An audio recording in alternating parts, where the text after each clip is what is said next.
And before I started feeling that like sick feeling of actually knowing that you've got to go and do it. I mean, the display of emotion for any actor is paramount, but I feel like as Steven sort of, his physical capabilities declined, you really had to isolate your muscles in your face to really express your emotion. How did you even go about doing that and learning how to go about that? Well, I went about it by collecting as much documentary material of Steven as I could.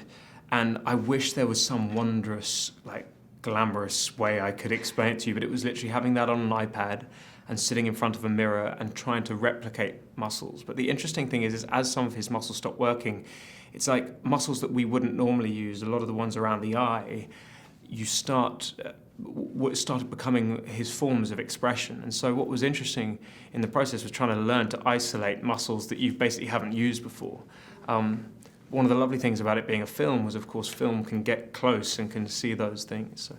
And I mean, you actually had the opportunity to meet Steven himself. Yeah. And was there anything really unexpected that you kind of found out about him through that encounter? I mean, what was weird as I was driving to meet Steven is I suddenly thought, God, despite having watched everything, I have no idea what to expect or how I will feel. And to be totally honest, when I met him, because of all this pre-knowledge and because he is such an extraordinary man, has such an extraordinary brain, I was paralysed with sort of awe. But things that I gleaned from that meeting, I mean, he was very specific about some things, about talking about how his voice had been slurred before he had the tracheotomy, and that was something that I took back to the producers and the director and made sure that we added into the film.